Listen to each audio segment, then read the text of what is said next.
Please इस portion में मैं जो भी अपन पढ़ रहे हैं उसको मिस नहीं करें। जो लोग नहीं पढ़ पा रहे हैं, जो एब्सेंट नहीं हो पा रहे, तो उनको बता दीजिएगा।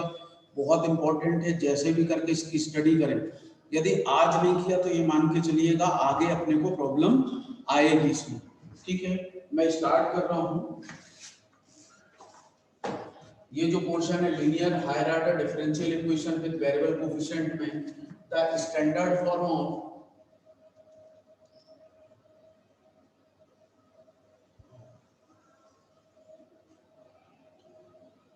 the standard form of linear higher order differential equation with variable coefficients is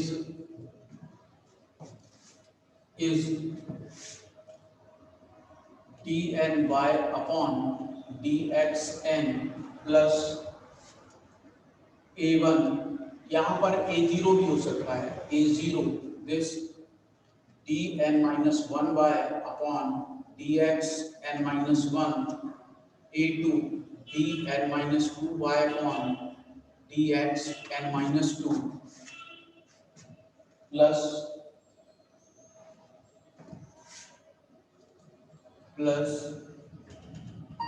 an minus 1 dy upon an minus 1 dy upon dx plus an y equal to q। यहाँ n का अपन ने लिखा है, n के हायर ऑर्डर की differential equation लिखी है where a0 a1 a2 up to an are constant and q are the function of x और may be constant भी हो सकता है। ठीक है, कांस्टेंट बहुत कम सिचुएशन में रहेगा। सपोज यदि 3 आता है तो हम 3 को क्या लिख सकते हैं, 3 into x to the power 0 या फिर 3 into e to the power 0 into x.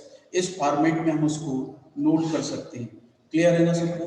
तो ये हमारा हायर ऑर्डर डिफरेंशियल इक्वेशन है, हायर और linear higher order differential equation with variable coefficients. ठीक है, लीनियर का मतलब ये है कि इसकी जो डिग्री होगी, मतलब जो पावर होगी वो 1 होगी। वो कितना होगा? 1।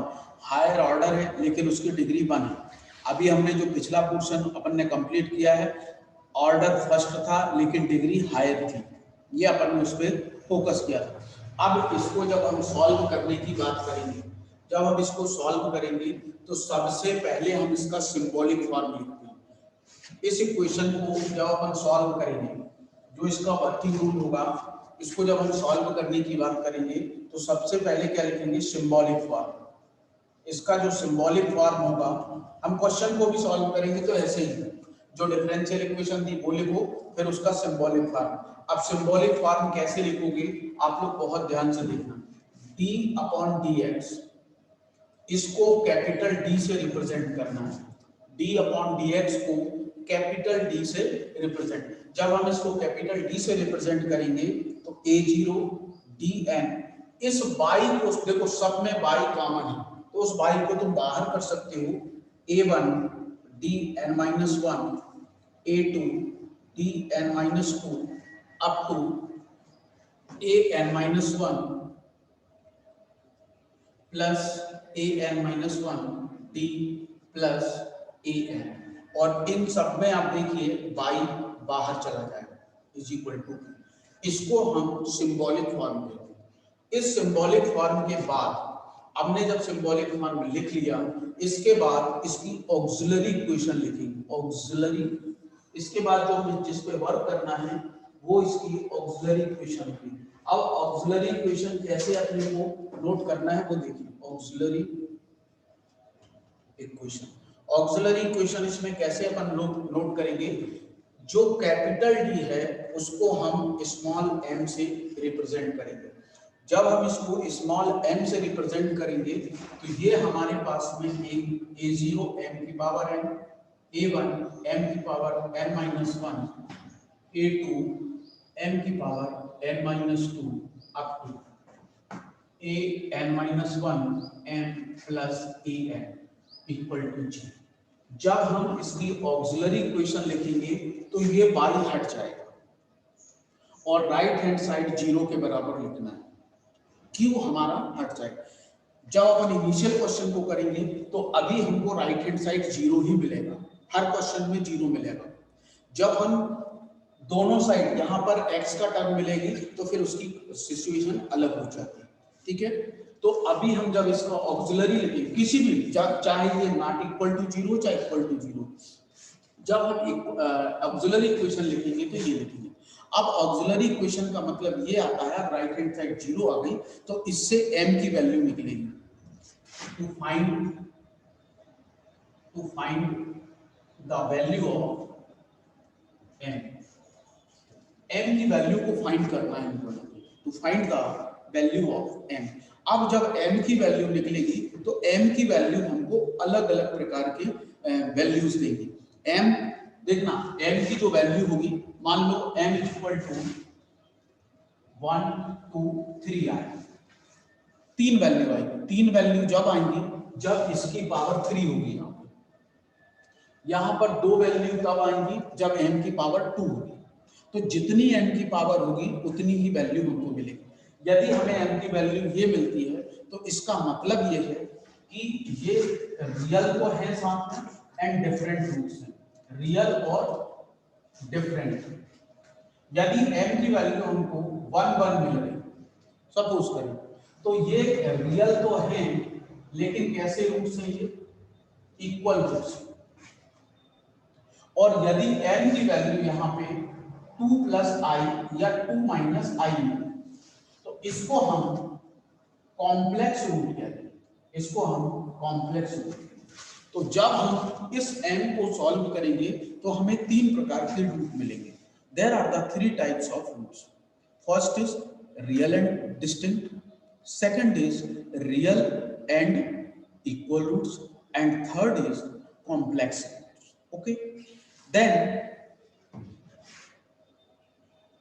as per the rules, as per the value of m, m की वैल्यू के आधार पर आप इसके सॉल्यूशन को लिखेंगे। बात आ गई नहीं समझ में? हमें इसकी m की जब वैल्यू मिलेगी उसके हिसाब से हम इसके सॉल्यूशन को लिखेंगे।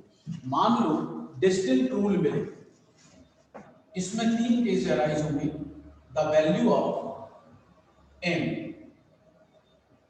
आर डिस्टिंक्ट, डिस्टिंक्ट मतलब अलग है।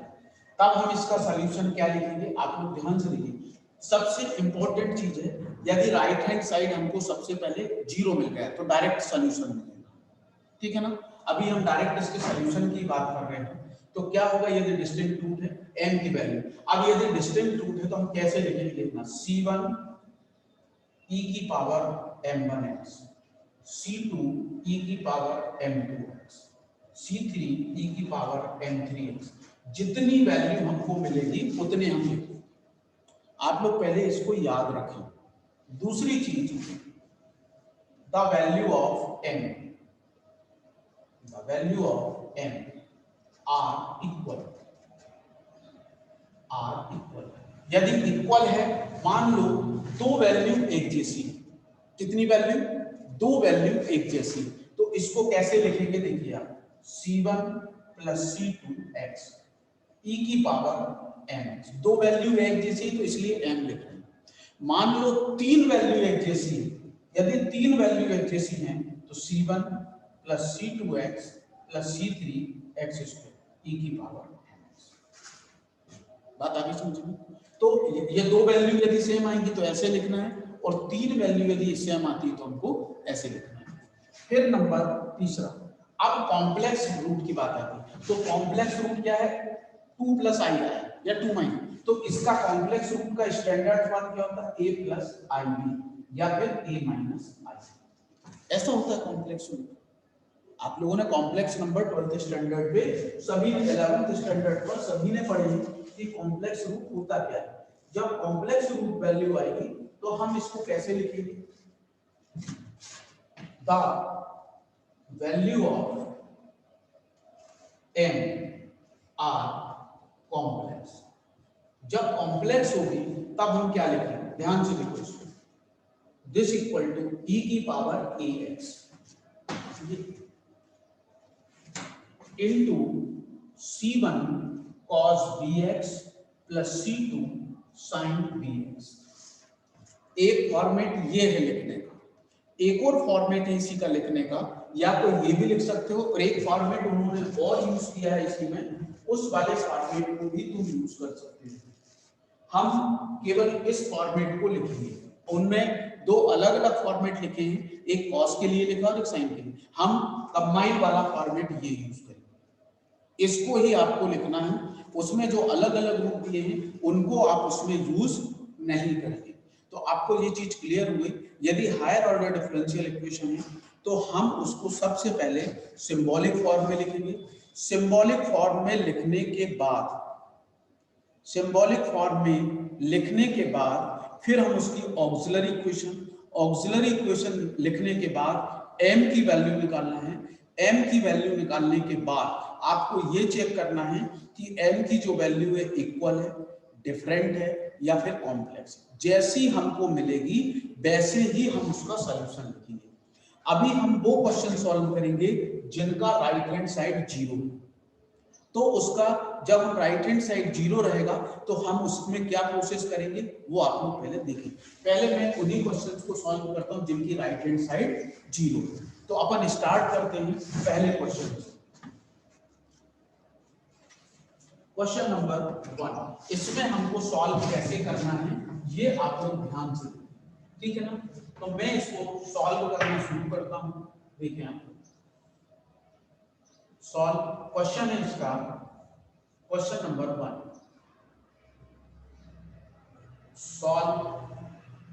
Solve d square Y upon D x square, solve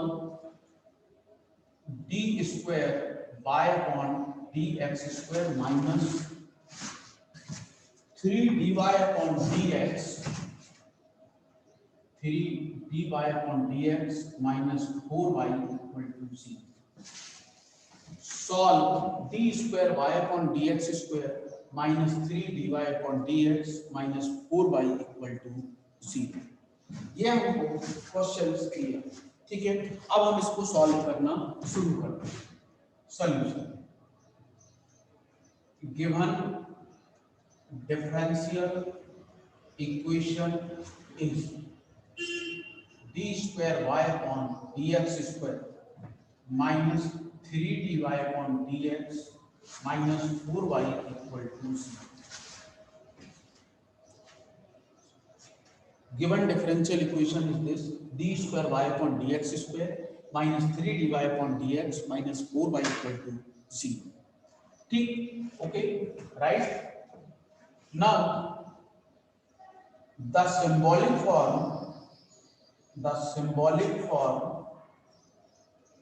is, symbolic form क्या होगा इसका?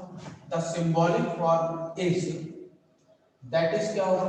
d upon dx is replaced by d. तो ये हो जाएगा d स्क्वायर, देखो इसमें भी y, इसमें भी y, इसमें भी y, minus 3d minus 4 into y equal to 0। ये हमारे पास में सिंबॉलिक फॉर्म आ गया। अब सिंबॉलिक फॉर्म के बाद the auxiliary equation is, the auxiliary equation क्या होगी इसमें? Auxiliary equation is capital D को स्मॉल m से रिप्रेजेंट करना। अब जब स्मॉल m से लिखेंगे तो देखना क्या लिखना है इसमें, m square minus 3m minus 4 equal to 0। आप लोग देखिए मैंने इसमें भी ये सिंबॉलिक फॉर्म था, इसकी जब ऑक्सिलरी इक्वेशन लिखी तो देखिए ये बाई हट गया है, ये बाई को मैंने हटा दिया तो दिस इक्वल टू 0। तो यहाँ पे बाई। अब यहाँ से m की वैल्यू निकालना आसान है, क्वाड्रेटिक इक्वेशन है, तो मिडिल टर्म को स्प्लिट करके भी निकाल सकते हो और फार्मूला मेथड से भी निकाल सकते हो। कैसे निकालोगे? m square minus 4m plus m minus 4 equal to 0। m common तो m माइनस 4 प्लस 1 कॉमन तो m माइनस 4 इक्वल टू 0। ये हमारे पास में टर्म आ गया, तो m माइनस 4 दोनों से कॉमन आ गया, तो m प्लस 1 इक्वल टू 0। तो m की वैल्यू हमको मिल गई, m is equal two plus 4 and minus 1। अब जो ये m की वैल्यू मिली है, ये जो m की वैल्यू, इसको चेक करो कैसी, तो ये डिफरेंट रूट से, अलग अलग रूट से, एक जैसे रूट नहीं है, मतलब ये वाला सॉल्यूशन हमको लिखना। बात आगे में सुन। अभी हमने देखा है कि इसका राइट हैंड साइड कैसा है, 0। This is the right hand side is 0। जब राइट हैंड साइड 0 होता है तो डायरेक्ट इसका जनरल सॉल्यूशन निकलता है। डायरेक्ट क्या निकलता है? General solution. बात आ गई में समझ में? तो हम इसका डायरेक्ट जनरल सॉल्यूशन लिखते हैं। क्या होगा इसका डायरेक्ट जनरल सॉल्यूशन, वो अपन देखेंगे। The general solution is, therefore the general solution is, तो जनरल सॉल्यूशन क्या होगा इसका? देखो, जब हम इसके जनरल सॉल्यूशन की बात आएंगे तो इसका dependent variable y, independent x, y x के ऊपर निर्भर करता है, तो the general solution is y equal to c1 e की पावर m1x c2 e की पावर m2x। हमको दो वैल्यू m की मिली है। कितनी वैल्यू मिली है? दो वैल्यू मिली है, इसलिए हम दो टर्म का यूज करेंगे। जब दो वैल्यू मिली तो दो टर्म का यूज करेंगे। y equal to c1 e की पावर कितना आया, 4x c2 e की पावर -x। ये हमको सॉल्यूशन मिला। पहले सबसे पहले हमने उस इक्वेशन को लिखी, फिर उसका सिंबॉलिक फॉर्म, फिर ऑक्सिलरी इक्वेशन को सॉल्व किया। सॉल्व करने के बाद m की वैल्यू जैसे ही हमारे पास आती है तो हम उसको चेक करते हैं कि डिफरेंट रूट से, इक्वल रूट से या फिर कॉम्प्लेक्स रूट से। जैसे रूट हमको मिलेंगे हम वैसे ही उसको सॉल्व कर लेंगे। बात आगे नहीं समझ? किसी को डाउट इसमें? नहीं। अब इसके बाद में हम सपोज करते हैं, हमको यदि क्वेश्चन मिल जाता है कि इक्वल रूट्स है, सपोज करा कैसा रूट्स है उसकी, इक्वल रूट्स एक क्वेश्चन सॉल्व करते हैं। जब हम इक्वल रूट्स की बात करेंगे तब हमारे लिए क्या होगा, एक क्वेश्चन उसका भी अपन देखेंगे। सपोज किया हमारे पास में डिफरेंट रूट्स के लिए और सॉल्व करते हैं। क्वेश्चन अगला है, solve d square y upon dx square minus 4 dy upon dx plus 3y equal to 0। ये हमारे पास में क्वेश्चन है। जब हमारे पास में इस टाइप से क्वेश्चंस मिलेंगे तो इन क्वेश्चंस को सॉल्व कैसे करें, नोट करो सॉल्यूशन इसका। गिवन डिफरेंशियल इक्वेशन इज क्या है, this d square y upon dx square minus 4 dy upon dx plus 3y equal to 0। The symbolic form is,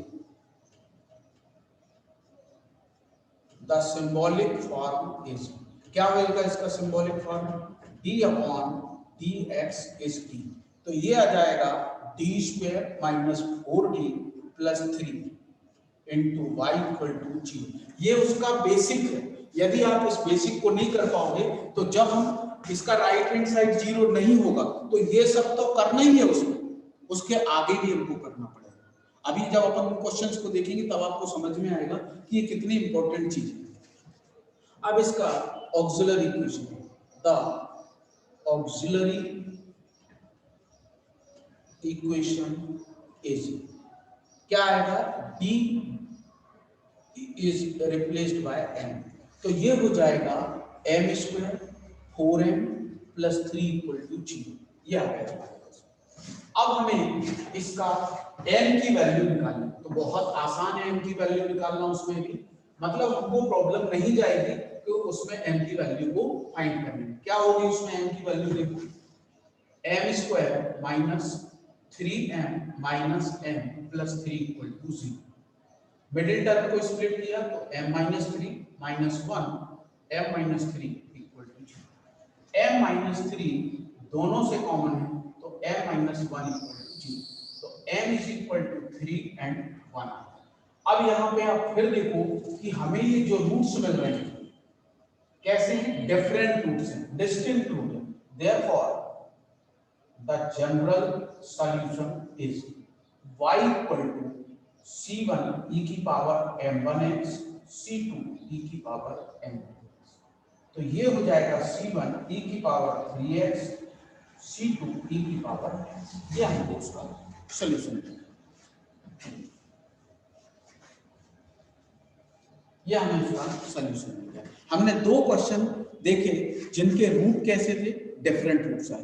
अब हम एक क्वेश्चन इक्वल रूट्स पे फोकस करते हैं जिसका रूट्स कैसा है, इक्वल रूट्स है। उस इक्वल रूट्स के क्वेश्चन पे अपन जब फोकस करेंगे तो क्या है। अब जब अपन इक्वल रूट्स पे चलते हैं तो देखिए इक्वल रूट्स वाला है क्वेश्चन।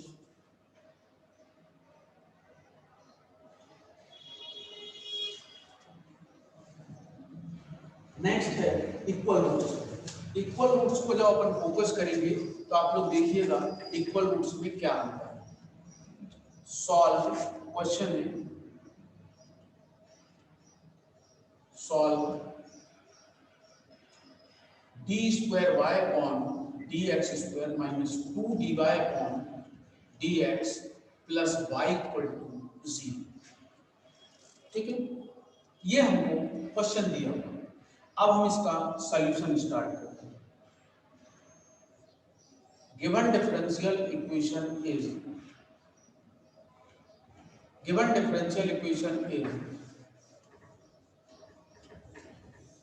क्या होगा, d square Y upon D x square 2 d Y upon D x plus Y equal to 0। The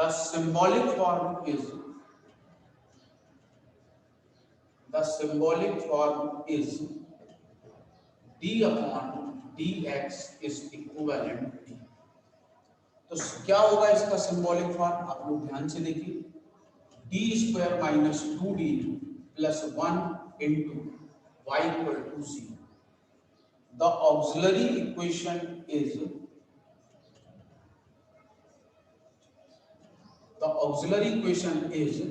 d is replaced by m। क्या होगा यहाँ पे, m square minus 2m plus 1 equal to 0। ये इसकी ऑक्सिलरी इक्वेशन। अब देखिए इसकी middle term को स्प्लिट करते हैं, m square minus m plus 1, इन दोनों से m कॉमन m माइनस 1, इन दोनों से minus 1 common m minus 1 equal to 0।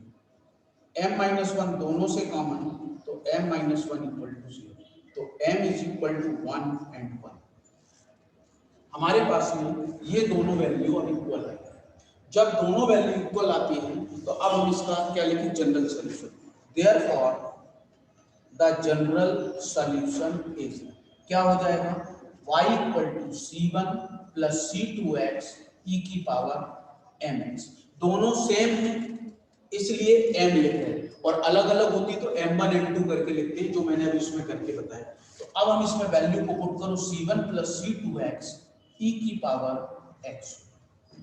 This is the solution. मान लो तीन वैल्यू सेम होती तो इसमें एक टर्म को ओवर ऐड कर देते, c3 plus c3 into x square e की पावर mx। तो जितनी वैल्यू हमारे पास इक्वल आएगी उस हिसाब से अपन क्वेश्चन की तरफ चलते हैं। ठीक है ना। तो ये हमारे पास जब भी क्वेश्चंस ऐसे आएंगे तो हम उन क्वेश्चंस को ऐसे ही फॉलो करना है, उनको ऐसे सॉल्व अपने को करना है। ठीक है ना। अब हम अगले क्वेश्चन की तरफ करते हैं जिसमें हमको एक रूट कैसे मिले, कैसा रूट मिले हमको एक रूट ऐसा मिले जो कॉम्प्लेक्स नंबर का रूट, कैसा रूट हो जो कॉम्प्लेक्स नंबर का रूट हो, तो हम उसको भी देखते हैं कि कॉम्प्लेक्स नंबर के रूट में क्या होता है। ठीक है ना। जब कॉम्प्लेक्स नंबर का रूट रहेगा तो हम उसको कैसे सॉल्व करेंगे, उसका सॉल्यूशन हम कैसे लिखेंगे, ये हमको सबसे बड़ी बात है हमारी। अब देखो जैसे कॉम्प्लेक्स नंबर के रूट को अपन सॉल्व करेंगे, हमें कॉम्प्लेक्स नंबर का जब रूट मिलेगा तो हम उसके लिए कैसे लिखेंगे। अभी मैंने आपको दोनों रूट बता दिए, पहला इक्वल वाला, दूसरा कौन सा बताया, अनइक्वल, और तीसरा अब complex solve d square Y upon D x square plus d Y upon D x plus Y equal to 0। अभी हम जितने भी क्वेश्चन सॉल्व कर रहे हैं सभी की right hand side should be 0। सबका राइट हैंड साइड कैसा है? 0 है। यदि अपनी क्वेश्चन सॉल्व करते मीटिंग एंड हो जाए तो आपको फिर से उसी पे ही ऐड होना है, यह आपको ध्यान रखना है, ठीक है। सॉल्यूशन अपन इसका स्टार्ट करते हैं। Given differential equation is, given differential equation is क्या है? D square Y upon D x square D Y upon D x plus Y equal to 0। The symbolic form is, the symbolic form is d upon dx is equivalent to, this is the d square d plus 1 into y equal to 0. The auxiliary equation is, the auxiliary equation is क्या है? d is replaced by m, तो m square plus m plus 1 equal to 0, m square plus m plus 1 equal to 0। अब middle term के factor possible नहीं है। जब देखना आप लोगों के पास जब x में होता था तो x is equal to formula लिखते थे, यहाँ a की वैल्यू 1, b की वैल्यू 1 और c की वैल्यू भी 1। तो अब हम इसमें m is equal to formula क्या होगा, यहाँ पे आप लोग नोट करेंगे b नोट, क्योंकि मिडिल टर्म यहाँ पे स्प्लिट नहीं हो रही है इसलिए हम कौन सा फार्मूला लगा रहे हैं? फार्मूला मेथड को यूज कर रहे हैं। तो b m is equal to minus B plus minus B square minus 4ac upon 2a, ये वाला फार्मूला होता है। Minus B plus minus under root B square minus 4ac upon 2a, ये वाला फार्मूला होता है। हमने जो 10th में पढ़ा था यहाँ पे x लिखते थे, तो चूंकि इक्वेशन x में होती थी, गिवन इक्वेशन इज आप quadratic equation is x, but present is in over here the given quadratic equation is in the form of m। so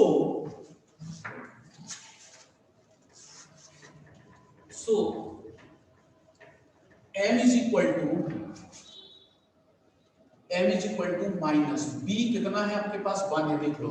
b is equal to 1 plus minus under b का square मतलब 1 का square 1 minus 4, a is 1, c is also 1 and 2 into 1। this m is equal to minus 1 plus minus 1 minus 4 upon 2, इसको हम लिख सकते हैं minus 1 plus minus minus 3 upon 2। अब आपको सबको मालूम है इसकी वैल्यू कुछ भी नहीं, हम इसको ऐसा लिख सकते हैं under root 3 into under root minus 1, ऐसा मैं लिख सकता हूँ, ठीक है।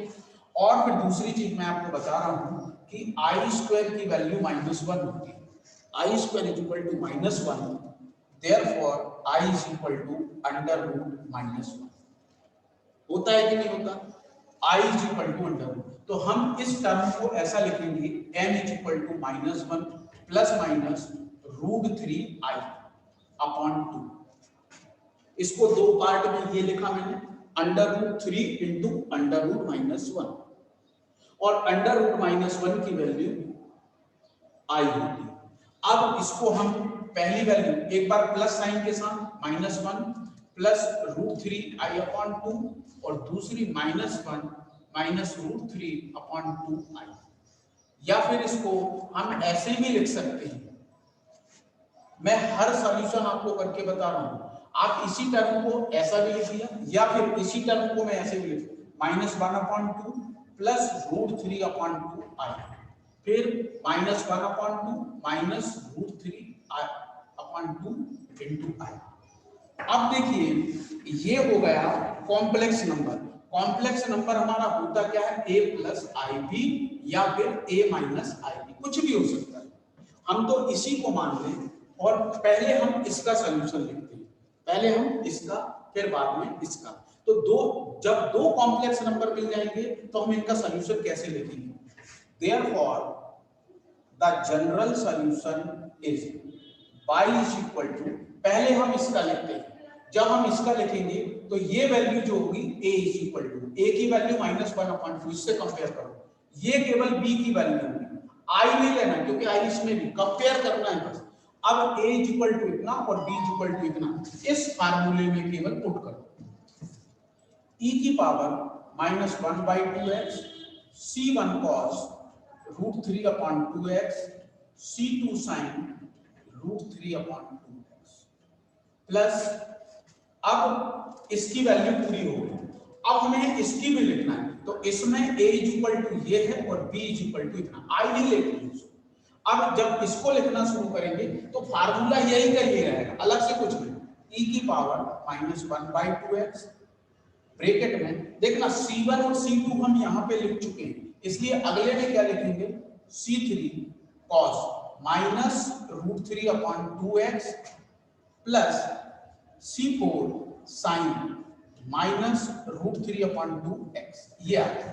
अब चूंकि ये इतना सफिशिएंट नहीं है, इस वाले में कोई भी चेंज नहीं होगा, e की पावर -1/2x c1 cos, इसको लिखना सीख लो, हर जगह ये लिखने को आएगा, √3/2x c2 sin √3/2x plus ये वैसे का वैसा x cos ऑफ -θ cos θ होता है, तो c3 cos √3/2x और sin ऑफ -θ माइनस sin θ, तो this minus c4 sin √3/2x। अब देखिए इसके बाद ये वाली टर्म यहां पर भी यहां पर, तो दोनों से कॉमन कर लेंगे, जो ये कॉम्प्लेक्स रूट मिला है दोनों सेम है, केवल यहां अंतर है केवल इस प्लस और माइनस, बाकी सेम है। अब देखिए ये दोनों से कॉमन हो गए, ठीक, और अब जब कॉमन होने के बाद ये टर्म आएगी और ये टर्म आएगी, तो इन दो, जब ये टर्म और ये टर्म, तो आप देखिए cos √3 अंदर इसमें भी और इसमें भी, तो हम इन दोनों को एक साथ लिखते हैं, कैसे, c1 plus c3 cos √3/2 plus ये वाली टर्म और अब ये वाली term c2 minus c4 sin √3/2x, common करके लिख दिया हमने उससे। ये दोनों टर्म्स सेम थी, तो पहले तो ये बाहर दोनों से कॉमन हो गया तो अंदर ही आ गया, अब इन दोनों में ये वाली टर्म कॉमन है तो c1 प्लस c3 बचा, इसमें और इसमें ये वाली टर्म कॉमन तो c2 माइनस c4। हम इसके बाद एक स्टेप और यूज करेंगे, e⁻⁻1/2। हमने कितने कांस्टेंट लिख चुके, 4 तक लिख चुके, और हम ये जानते हैं कि दो कांस्टेंट का सम कांस्टेंट ही मिलता है, तो अगला कांस्टेंट इन दोनों के स्थान पे कितना लिख दें, c5 cos √3/2 और इसको कितना लिख दें, c6 sin √3/2x। अगला कांस्टेंट लिखना है, जैसे यहाँ 4 तक आ गया तो ये 5 लिख दिया और ये 6 लिख दिया, इसमें कोई भी इशू नहीं है, क्लियर है ना। तो ये वाले क्वेश्चंस को आपको बहुत ध्यान से करना है, ये कॉम्प्लेक्स नंबर का क्वेश्चन है, और कॉम्प्लेक्स नंबर का जो क्वेश्चन होता है बहुत इंपॉर्टेंट होते तीनों ही हैं, क्योंकि इसी में भी हमको डिस्टिंक्ट रूट भी मिल सकता है, इक्वल रूट्स भी मिल सकता है और कांस्टेंट रूट भी मिल सकता है, तो ये हमको यहाँ पे ध्यान रखना है। सर